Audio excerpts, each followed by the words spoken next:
Over a year ago now, I made a video about how Gwindolin is stated in the text to be a trans man, or at least how it can very obviously be interpreted that way, but I didn't really give any good arguments for that point at the time.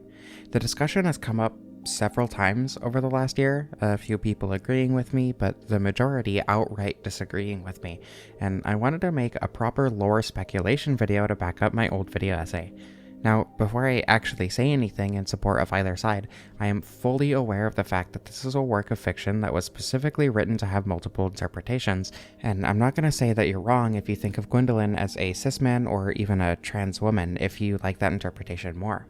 I am, however, going to go through all the text I can find about Gwendolyn to try and convince you of my view, because I think it makes the most sense within the text. I am very much set in the fact that Gwendolyn is an AFAB person who later transitioned to be a man. Before we start on the lore itself, I want to go through some terminology because that's the main thing that people get hung up on when they're trying to understand my viewpoint. First of all, the distinction between sex and gender is the most important by far.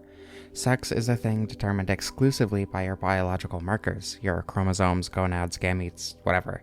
Sex is binodal. There are two ends of a spectrum that we call sex, male on one end and female on the other, at least for humans.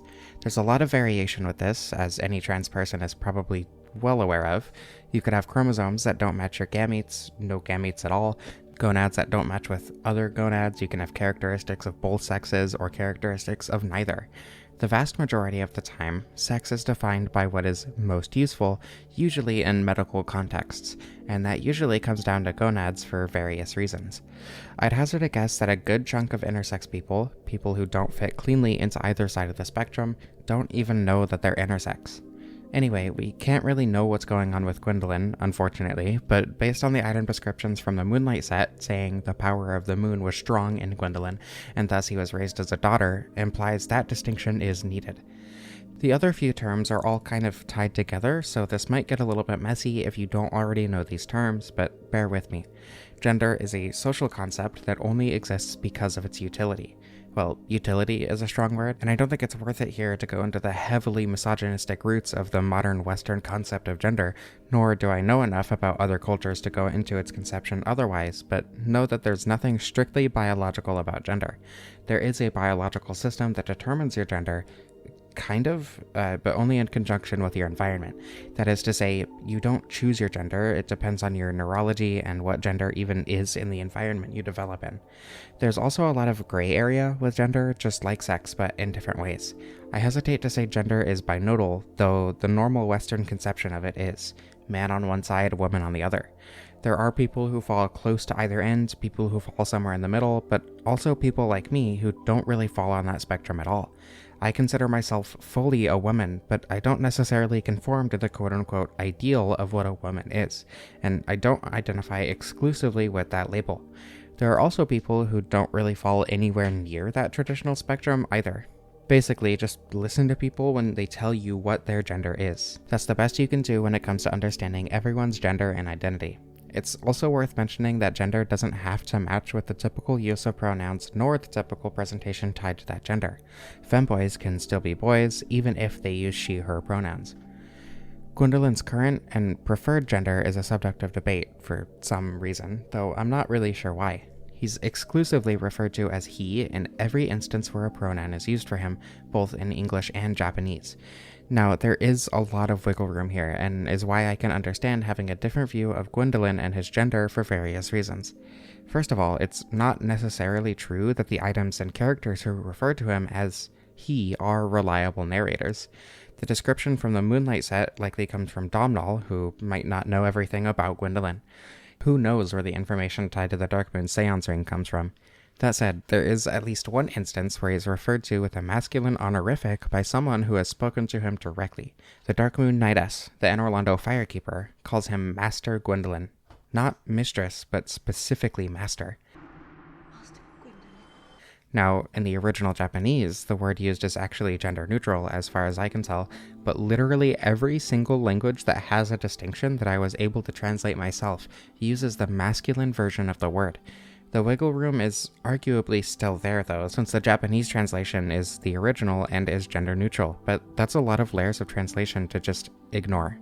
Either way, I'm comfortable saying that Gwendolyn is indeed adjacent to the masculine gender, at least. The next term I want to cover is assigned gender at birth.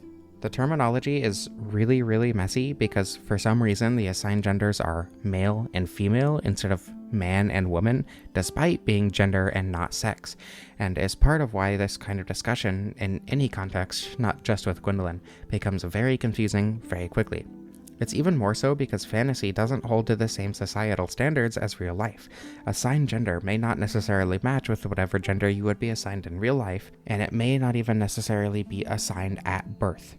The words that I'm going to use are specifically woman for the feminine gender, man for the masculine gender, AFAB for someone whose assigned gender was woman, AMAB for someone whose assigned gender was man, female for someone whose sex is female, and male for someone whose sex is male. I will never use male or female to refer to the gender just because that makes things way too confusing. As an example, I am a male, but I'm also a woman. That's right, this whole video is actually an excuse to teach you about gender. The transgender agenda is my agenda. Anyway, let's get back to the hot snake person's gender.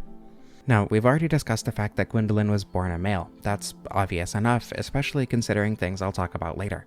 His assigned gender does not follow our typical assumptions of how assigned gender works though, as he was raised as a daughter specifically due to his affinity to the moon. I think it's safe to say that assigned gender falls to affinity before sex in this world, so he was raised as a woman.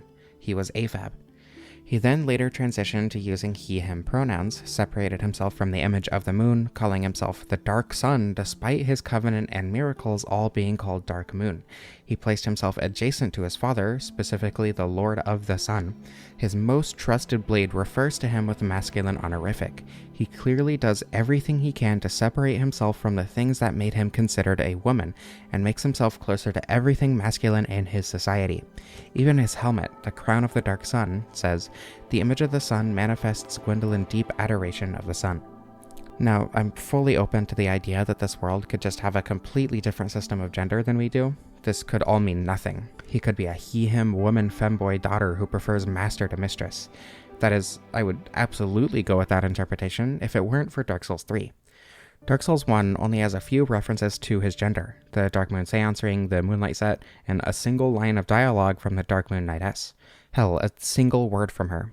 Most sources actually don't use a pronoun at all, just referring to Gwendolyn as the Dark Sun, or the lastborn of Lord Gwyn, such as the Dark Moon Blade Miracle, Blue Eye Orb, and the Dark Moon Talisman. Dark Souls 3, on the other hand, has far more references to his gender and pronouns. Admittedly, you can fit most of them in both interpretations. The existence of the reversal ring proves he was born male, at least. Maybe he kept it on through Dark Souls because he liked being feminine? Yorshka refers to him as her brother, but that could be another instance of him just preferring that term, like master to mistress. As a side note, I've seen multiple people say that she's an unreliable narrator because she doesn't know the difference between a dragon, a crow, and a human, but that's clearly just because she's sheltered, not stupid or insane. She's ignorant to the outside world, not her family. She clearly has a deep adoration of Gwendolyn, just like the Dark Moon Knightess. The Dark Moon Blade Miracle says, "Miracles of the Dark Moon are tales of revenge," but Captain Yorshka recites only for the sake of remembering her brother, without knowledge of its meaning. She clearly cares about and loves him and wouldn't misgender him. He even gave her a name, as stated by her chime. Anyway, other items, like the Dark Moon Longbow, actually don't really seem to make sense, lending credence to the unreliable narrator idea. The longbow refers to him as the Dark Moon Gwindelin, something he's never called otherwise. Either way, there is a pretty clear narrative painted by where you can find certain items, as well as the last item description we haven't talked about. The last little bit of evidence that I actually have really cements his story, at least to me. First of all is the reversal ring, probably the most popular thing tied to Gwendolyn and his gender. At first, it backs up what we knew from the Moonlight set back in Dark Souls. Gwendolyn was raised like a daughter through the aura of the moon, but it continues with, and was said to behave like a sullen, brooding goddess. If that doesn't describe at least a trans person you know before they transitioned, I don't know what would. Arguably more important, though, is where you actually find the ring. It's hidden behind Gwyn's coffin, placed somewhere nowhere would find, but near the effigy to his father, as if he was giving back a gift he never wanted in the first place. The third child of Gwyn was born male, but never took to the magic of the sun that their father, Gwyn, was so well known for. Instead, they showed immense promise and affinity with the moon and the magic it bestows, and was therefore named as a daughter. Gwendolyn took to the magic incredibly well, becoming immensely powerful, but never appreciated the gift they were bestowed. They were ever faithful to the sun and their father, despite the fates not allowing their allegiance to align with their gift. Even as their elder brother was banished from the city of the gods for allying with their mortal enemy, and his sister, along with many other deities, left the once great capital, they remained. Even when Gwyn himself left to link the flame and prolong their age of glory, they stayed to protect his tomb. There were none left to tell him who to be. None remembered the sullen and brooding goddess of the moon that he used to be. Now he would be the dark sun, forever to remain as the guardian to the legacy of the true sun, the one he could never be. As the eons progressed, many would pledge their allegiance to Gwendolin, as a blade of the dark moon, under the light of the dark sun, washed out by the glory of the true sun ever present behind him. His existence as a daughter to the Lord Gwyn was slowly forgotten. His time as a goddess faded to the abyss of time. He remained in the form his father approved of for so long, but eventually it started to weigh on him. Not being true to himself started clawing at his very soul. So, he removed the ring his father bestowed upon him all those years ago, the one that made it easier to pretend to be a daughter, and hid it in a place forbidden to all but him and his fiercest blade, but still within his father's legacy, as he held no ill will to the intentions of the ring. He began to get sick, slowly beginning to rot away, being consumed by the devourer of the gods. He left to rest in his sister's former retreat, entrusting the duty of protecting the city to his younger sister, along with her name, and leaving the fate of Gwyn's tomb in the hands of his blade. The abyss, the deep, began to weigh on Gwendolin, the time eating away his very essence, and he succumbed to the consumption of the devourer, as do we all, but he had no will to fight back. Just like the countless humans who had hollowed, he had lost his purpose. He was finally himself. He was finally the son he always wished to be, even if it wasn't in the way he had imagined for all those years. Well, that's my take on the story of Gwendolin. It resonates with me far more than any interpretation I've seen, despite being a trans woman myself, and makes the most textual sense to me. That said, I have a hard time saying any interpretation is wrong, given the nature of this series, and honestly, I don't really care if your interpretation even follows the text in the game. Headcanons are just as valid as purely literal readings of fiction, especially if it makes you enjoy it more. Either way, I still gotta talk about gender again, and make you at least slightly more woke.